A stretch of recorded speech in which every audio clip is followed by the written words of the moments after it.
Good afternoon, everybody. We're only Zooming in a very limited way. So this is basically our small, intimate group, at least for the moment. It's really great to see all of you and to have you back on campus. I hope you feel the same way. I think for me, it's really, every day is a new experience being in the building that's live in a way it wasn't last year. So I'm learning a lot still. And at the very end of this presentation, I'm actually going to show you a few things that I've experienced in the last 3 weeks since we started. For me, and from what I can perceive, things have gone smoothly so far. And that means there's a lot of excitement in the building. I see people with their masks on for the most part. In fact, this week, I didn't have to ask anyone to put a mask on or the nose, cover the nose. The last 2 weeks I did, so I think that's really good. If you were at the Academic Senate this week, by the way, can everyone hear me?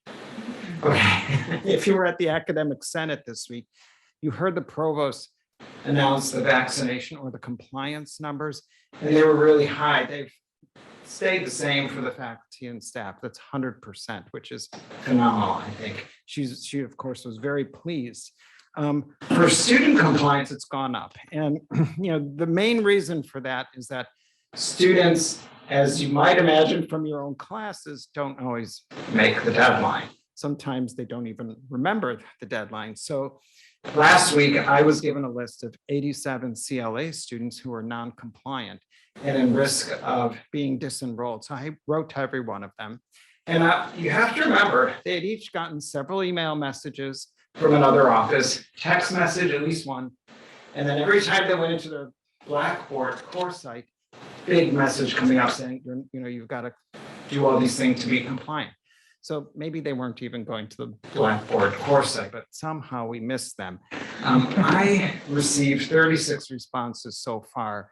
I haven't gotten any today, but yesterday I got 2 more.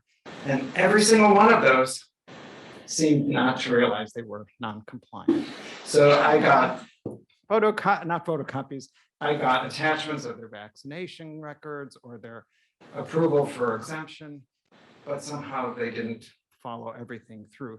Of course, of that 36, I would say 30 of them had not done all of that paperwork until after the deadline. So one student I know of was disenrolled, and that's important to know because if they're disenrolled, they really need to let me know, or you need to let me know that that's happened. There's a very small window to get them back on board. It's to the end of next week. And if they're not, they're out. And that's serious deadline. That means they won't be able to re-enroll this semester. If they're a resident in one of our residence halls, they're out. They're going to be moved out. So it's very important. There's a process, but it has to come through my office. So please let me know if that happens. Students, for the most part, were, very nice, but very surprised. So for whatever it's worth, I'm letting you know that enrollment has turned out to be quite strong for us this semester. And again, that's really great. It's good. It's a credit to all of you and your hard work, but it's good for our college, our university, and the budget. So I'll just give you some very brief overviews. And it may be the wrong place to do because it's oral rather than written, but I'll send these around too. Maybe I'll do it in my next DOTS message. University-wide, we're down minus 4.8%. That's within budget. So that's a good number. It was expected it would be around 5%. So we did a little bit better than that. That means we're just shy of 21,000 students. If you look at our college alone, we're down the same percentage. And we have 4,477 students. That's a very strong number. If we look a little bit deeper, and I'll start first with CLA numbers, because I think that's what you're more interested in. There is a significant increase in first-year students. We were up 5.2%. That means 47 students. The university was up 9%, or 295 students. If you're thinking about the next 3 years, that's really great because those students, by and large, will stay with us, not all of them. And so those numbers will help us over the next 3 years. Where we're going to be hurt is the number of sophomores, juniors that we lost, okay? Because that has residual effect until their class the expected class year ends. So for sophomores, we're down 15.1%, or 143 students. University was down 14.8, or 589 students. You don't have to remember all this, but I want to just give you an impression, right? Juniors were down 5.8%, or 72 in the college. University-wide, it's minus 8.1, or 445 students. So if you look at juniors and sophomores, that's about 1,000 students there, maybe just shy. That's a lot of students to have lost, and we think largely due to COVID. Now, as the provost mentioned in Academic Senate on Monday, that doesn't mean we forget about them. So we are, as a university, tracking them, and we're reaching out to them to find out like what happened. I think we have that information already, but they're trying to work with it. If they went to a 2-year college, then we can hopefully get them back to Towson at some point. If they didn't go anywhere, it's very hard. Those students typically don't continue on. As the provost said, ultimately, we want these students back in a college and getting a degree, because that's what we're here to do. It would be wonderful if we could get some of them or many of them back here, but if they don't go anywhere, it's a big loss for them, their families, their communities, and in some ways, I would say the country, largely speaking. If we look at seniors, we're up 1.2%. So again, that says a lot about what you do, right? Because you kept those students here.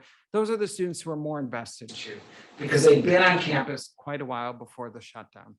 And that's a total of 14 students. University-wide up 1.3% for seniors, that's 74. Oops, I'm sorry, down 1.3% or 74. So we did better than the university by quite a bit.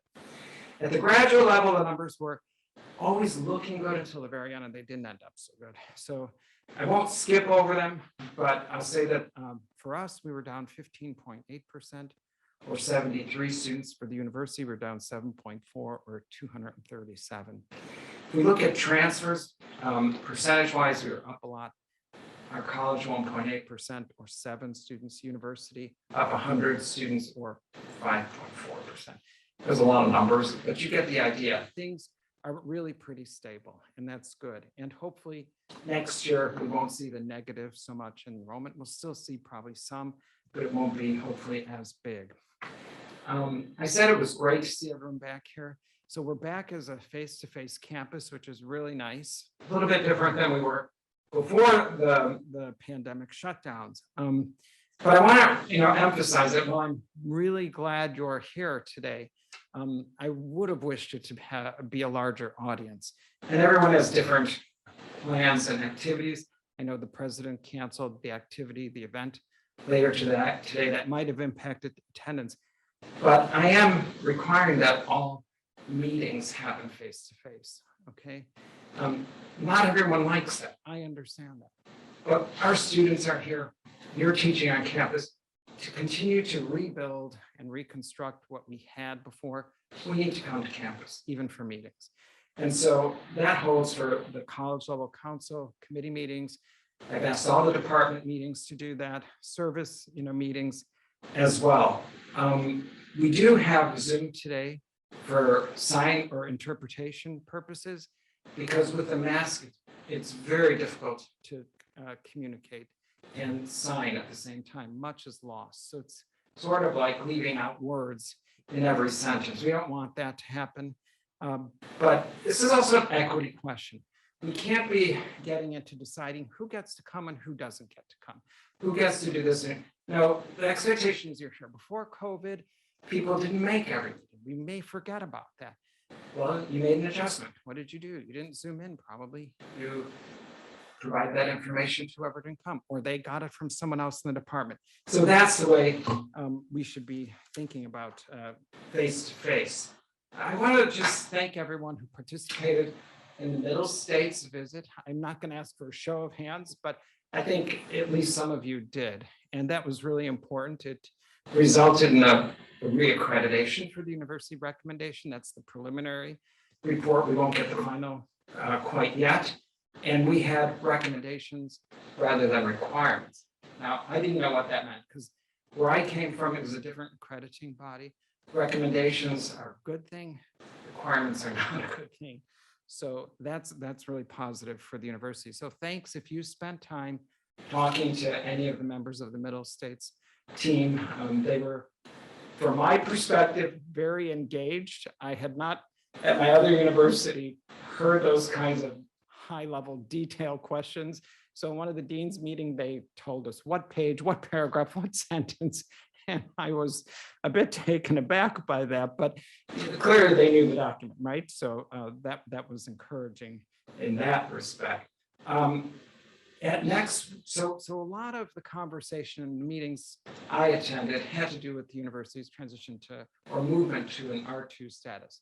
And so you've heard me speak about it next week at the provost. Welcome back to campus. She is going to talk more about that. She's going to provide some sort of, definition for everyone. And I think just as important, she's going to unveil the investment that's needed in academic affairs, and that begins this year. It's ambitious. The deans have seen it. We saw it last month. It's really ambitious. She may tell you she wishes it were more ambitious, but this is the starting point. So this is the point where we have guarantees. It's pretty significant. She's hoping it would be more in the future. So I think, I hope you'll be pleased with that. That's connected to faculty searches. So you heard at Senate also that the president approved 55 tenure track positions to be searched for right now to start next fall. Our college got 8 positions off the bat. Okay, we have 2 more in reserve as a possibility. And so I just want to tell you where they are. I'm not going to give you the details of the position, although I can do that later. So we were approved for assistant professor in psychology, assistant professor in geography, assistant professor, all these are assistants, so I'm not going to repeat that assistant part, but criminal justice, political science, family studies and community development, and history. And then as part of a special, and it's a new type of thing, thematic cluster that will focus on not only overarching theme that can search for professors in different colleges, but with a specific emphasis on inclusion hiring. We received 2 more positions. One is in criminal justice and another one in geography. This is really good. And I can't get into detail right now, although I know a few of you know this already, but I proposed a thematic cluster hire that the provost wasn't able to put forward, but she's interested in. So I'm really hoping that throughout the year, as I revisit this with the provost, and hopefully she initiates some of that with me, we can get that approved for next year. It won't only be for our college, right? The idea is that it would be a cluster hire around a theme that multiple colleges, not all of them, but multiple colleges could take part of.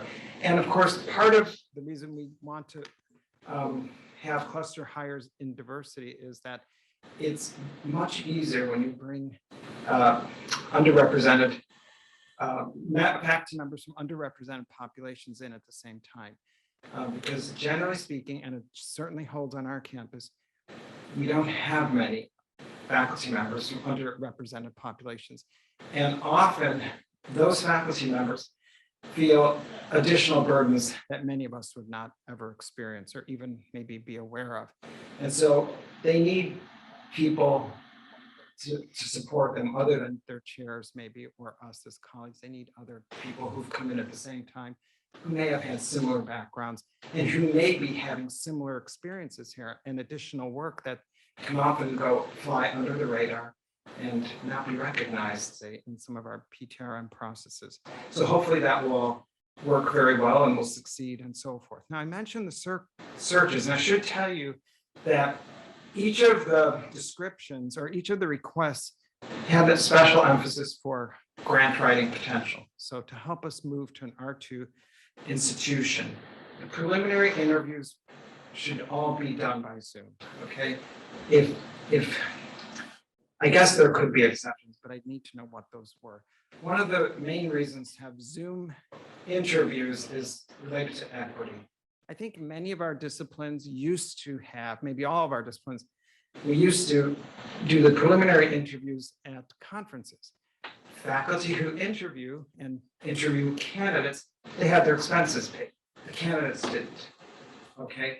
it's very expensive for the candidates, and it's sometimes unfair. It could be a way to exclude prospective faculty members from underrepresented populations. So the Zoom interview, and that might be 10, 15 semifinalists, we can do that by Zoom. I know other universities have done this for many years. And then the final, say 3 or 4 that you want to consider should come to campus, okay? Not Zoom, but campus. And so we'll see how that goes. But it's really an equity issue, not, the Zoom is not connected to budget. If your discipline, that's the only way it'll happen. I mean, you can always go against your discipline, but if you feel you absolutely have to do it, talk to me. The search committee should talk to me, and we'll let that go forward. But we have to really consider who we're excluding in that kind of scenario. The SGA, Student Government Association, had a couple of its officers meet with me yesterday. They reached out to me and they wanted to talk to me. I talked to 1 or 2 of them last year individually. They were very energetic, engaged. It was really great to talk to them. They love being on campus. They love being in your classes, if they're in your classes. And they're tired of Zoom. You've heard that from your students. But they wanted to know, they wanted to talk to me about something in particular. And we didn't get far enough on our time ran out, so we're going to meet again in about a week and a half. And that has to do with the cost of textbooks. Not surprising, right? And they brought an example. Now, the example they brought was only one example, but it was connected to something I talked to them about technology and my desire to, increase not only our use of technology in the classroom and in our pedagogical strategies and learning in the classroom and outside, but also in other ways. And the book that they brought had been put together by a faculty member of ours. And it was quite thick. It was produced, I guess, in the bookstore. It cost $100. And it was all photocopies. And as they flipped through it, I don't have a copy of it. I noticed very easily and quickly that there were web addresses at the bottom. This is something that didn't need to be photocopied. I don't care if the copyright laws were upheld. That's not the point. There's no need for us to be photocopying and charging our students $100 for a book like that. There are textbooks that we have to use because in our fields, they're absolutely critical and essential.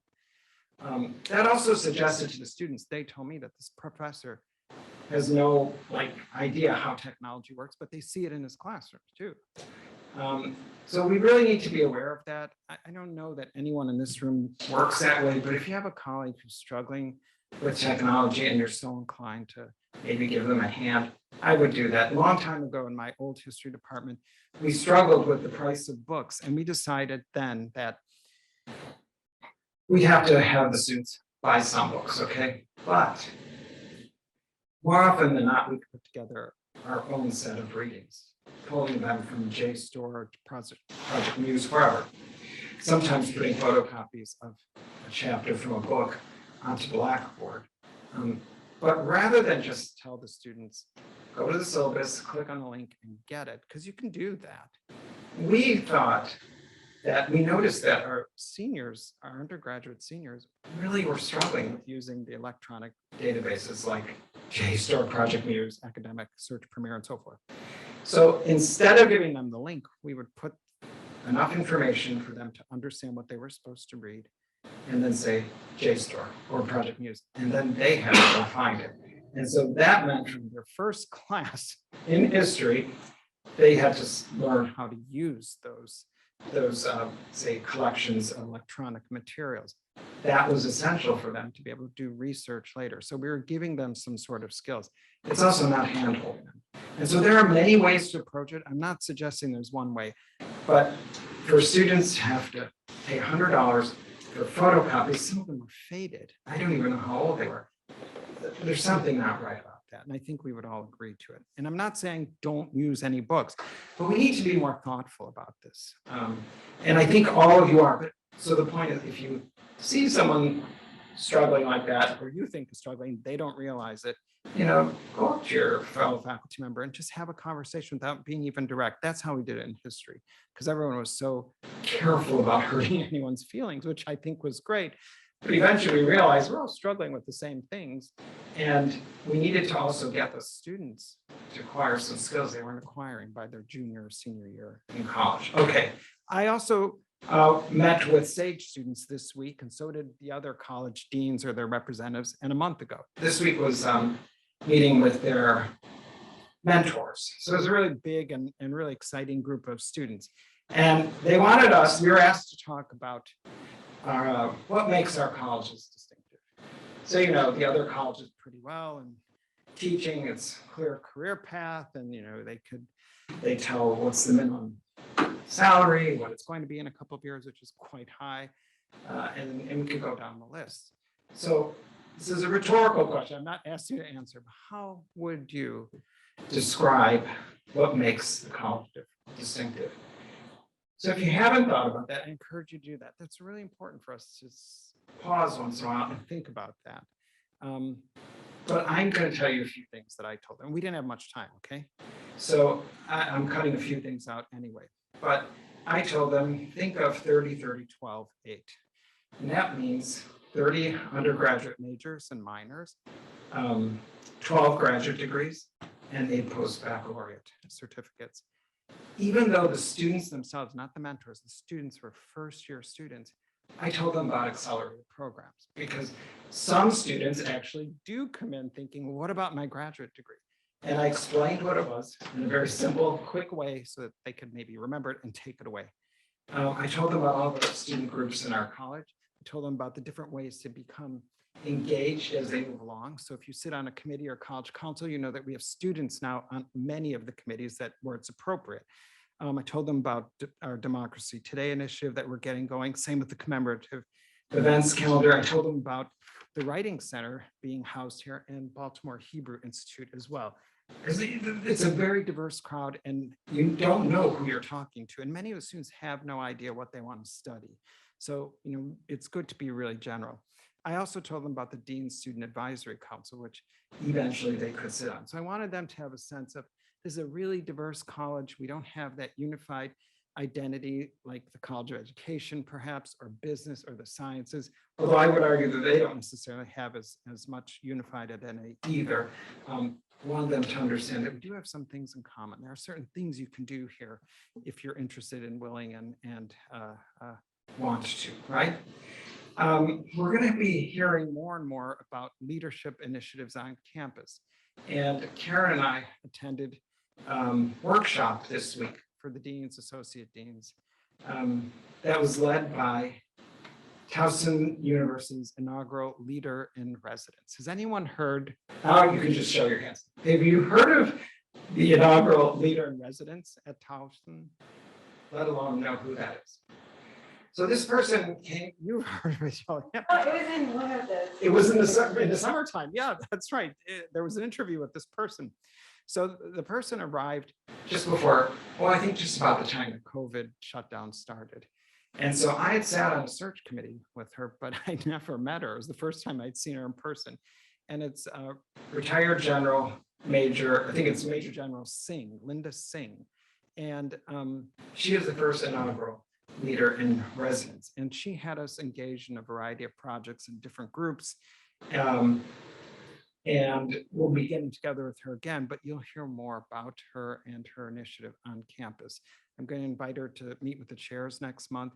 And one of the things she's tasked to do is to put together, we could say, a database of all courses on campus that have to do with leadership, not just in College of Business or wherever, but everywhere on campus. And another is to provide leadership training for staff, faculty, and students. It's kind of a big portfolio. So she's a really engaging person. She was the head of the Maryland State National Guard during the Freddie Gray.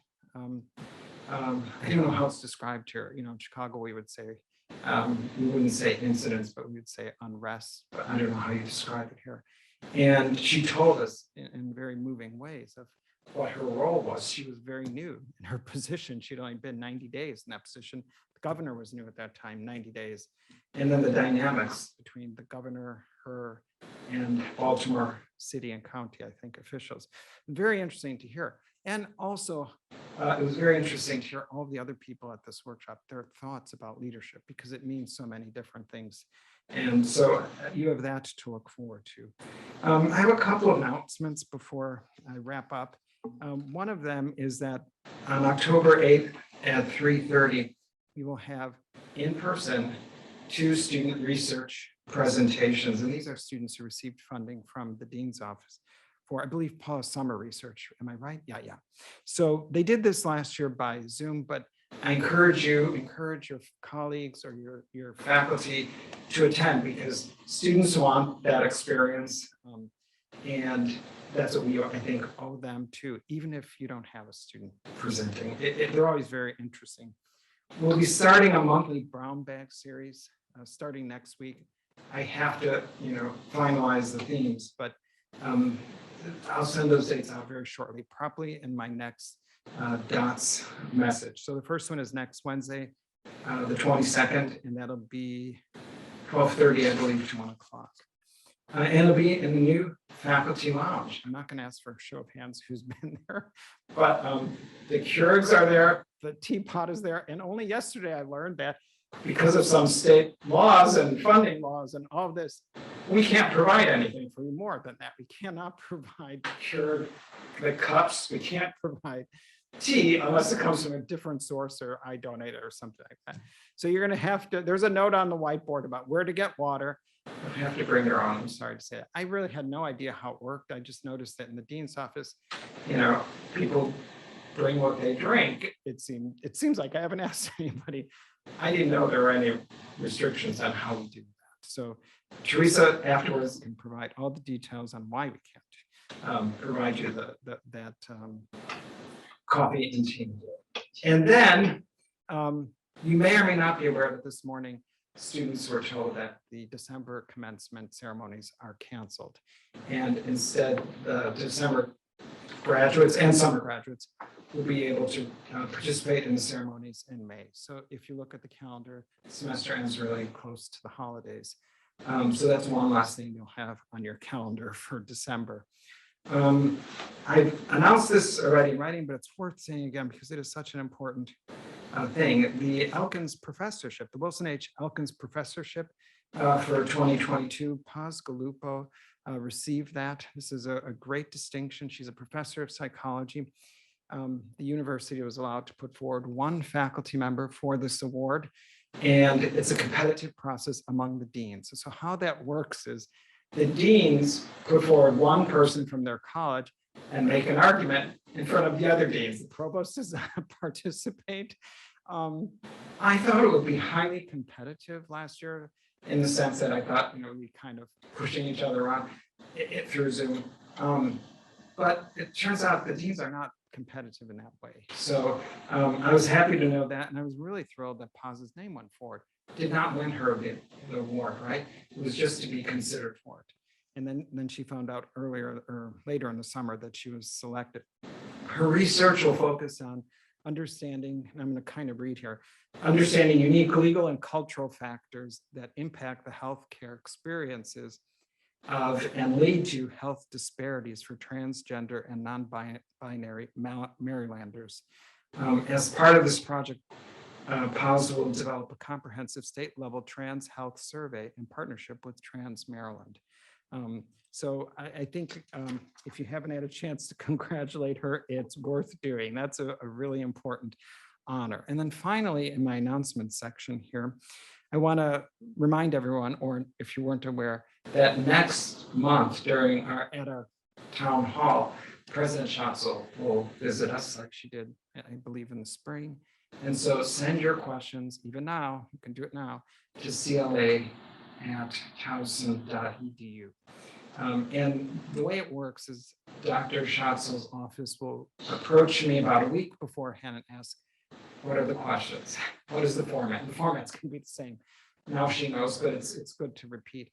But she'll want questions. If there are no questions, that's fine. You can ask them in person when she's here. But it is nice to give her a chance to think a little bit, especially if there are multiple questions around certain themes. That's very helpful, sure. But however you want to handle that. And then the last thing I want to do, let's see if I can figure this out now. Now I empathize with all of you in the classroom. I want to show you some scenes from the first 2 weeks of classes. They're taken by me on my camera, on my cell phone, which they're not perfect by any means. And we can do the where it goes by itself thing. And it ends with a video. Okay. But some of you will recognize yourselves and some of you will recognize others. Oh, it's not working. How do we do that? What do you need to do? Download it. You have to download it first. There we go. All right, it should go by itself. I guess some of them don't need an explanation, right? And everyone has their own scenes, it's fine, right?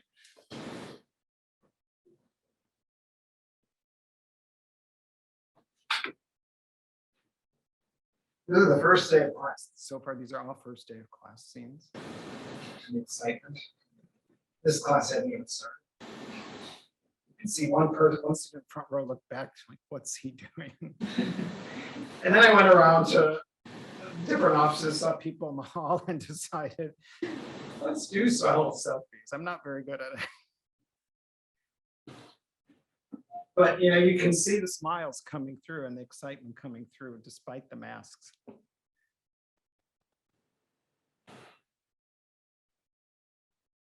This is the first one. So Ben gave me the idea. He didn't say it, but I thought, oh, I've got to grab it. I've got to grab this moment.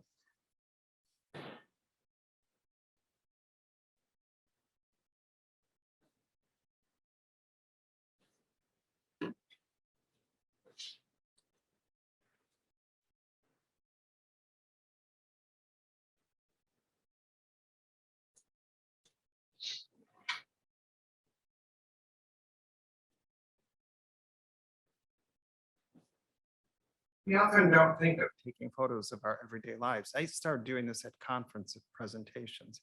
We do so much, we're so active, this is a department meeting, that we forget there's not a photographic record. We have many other records of what we do. And I think it's really great, to have these look back, reflect. This is a department meeting. This is languages, literatures and cultures. All right, this is the faculty lounge and staff lounge. I know some of you have been there. Here we are back at the cafe. And if all works, we'll get a video at the very end here. This is like 5 o'clock or 5:30 in the afternoon, the first Friday of the semester. Look at the halls, empty. Okay, this should go. Do I need to do something? No, it didn't work.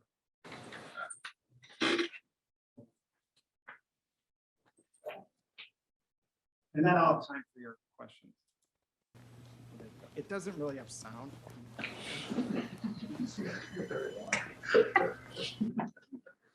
No, if it won't go bigger, then we're going to do it smaller. Yep, we're gonna have to do it. All right, you get the idea.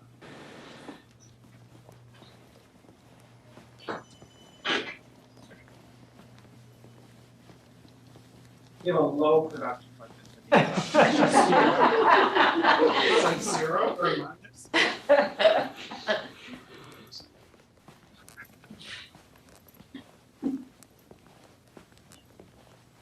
We early throw the shoes. Throw the shoes on the ground.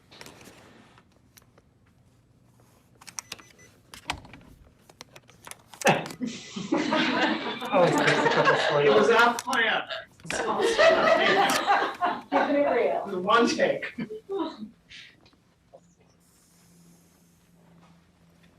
we are back in the lounge.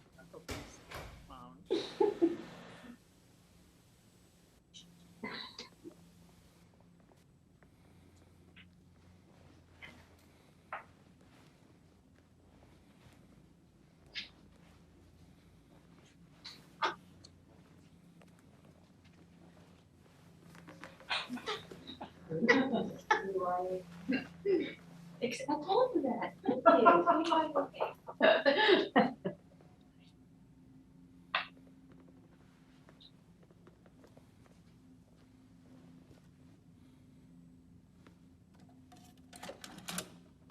you.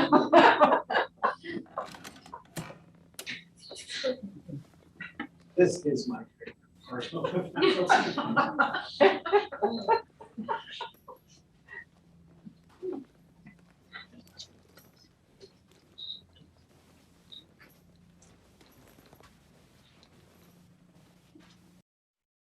So now you've been there, but I'd like to see you in person there too. All right, that's the end of my presentation. Questions from anyone? I didn't receive any in advance, just so you know. Yes. The disenrolled students, that kind of happened about the same time as add drop. So if a student disappeared, should we? I just assumed that they dropped the class, but maybe I should be checking somehow. I mean, it could be a normal process for them, like they did drop the class. Right. I couldn't say. I don't think you'll be able to see, you won't be able to see that. So if they don't reach out to you, and they should have heard from me if it's compliance related with the vaccine or the exemption. And of all the students I wrote to, just the one. But you know, I haven't heard from, I would say about 50 students still. Okay. Which I don't know how to interpret that. I will tell you that university-wide, a lot of effort was made to check students' compliance in the last few weeks. So we had a number of over 1,000 students a couple of weeks ago, and it was whittled down to, I think, about 179 just over a week ago. And that's when the deans were asked to reach out to students because they weren't responding. And I'm not the only dean who reported that, you know, we had heard from students, and why they waited that long, I don't know. My message was succinct, but it was direct. It was probably to many of them frightening. And I don't think they meant anything. They just are students and that age and didn't get around to it or didn't think anyone was really paying attention. There's so many students here, but you know, we are paying attention because we're serious about making the campus safe. Did you have a question, Cindy? I got Thanks. a disenroll notice about a student, copied on it because it was also sent to a faculty member. But it was for disciplinary action. Is that a COVID related thing or is that something else?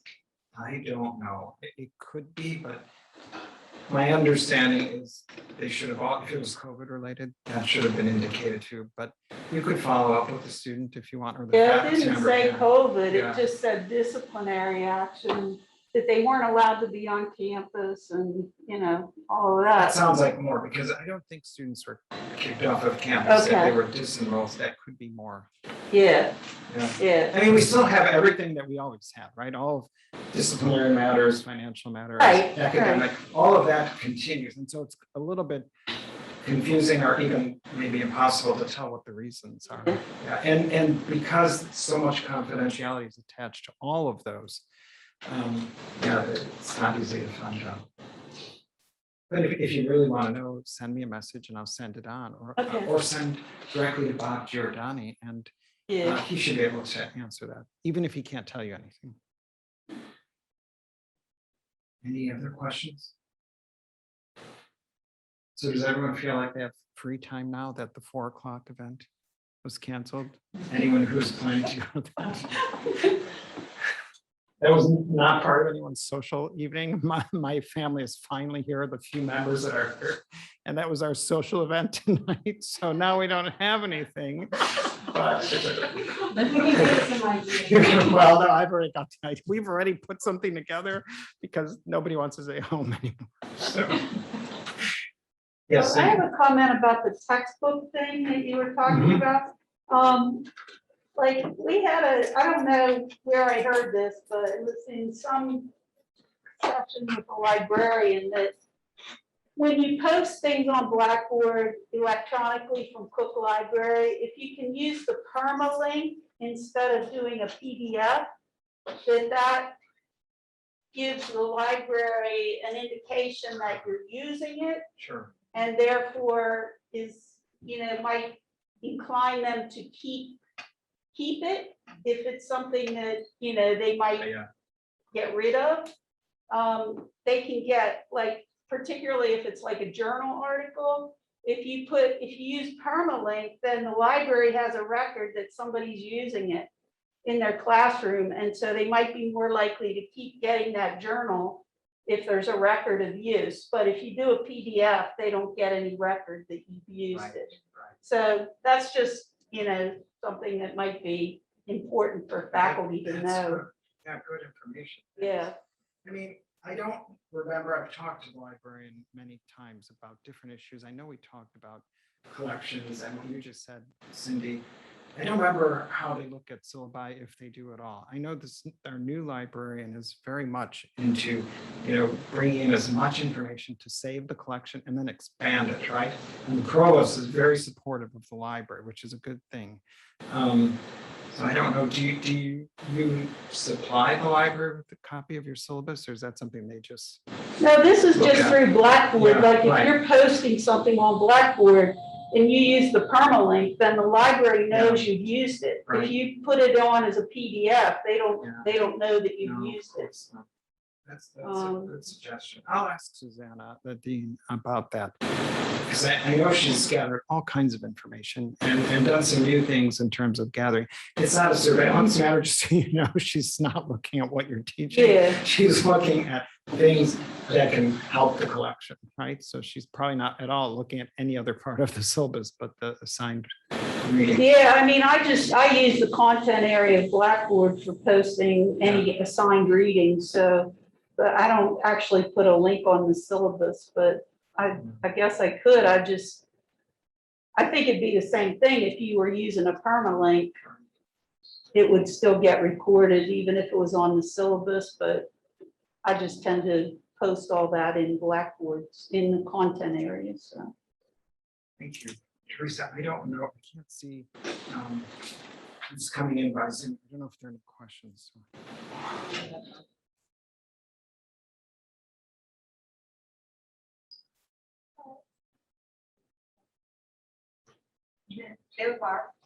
All right, I wasn't sure, Barb. I couldn't see you, so I didn't know if you had questions.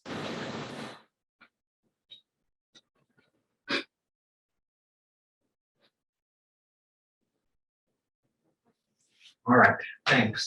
Well, if there are no other questions, we can end early.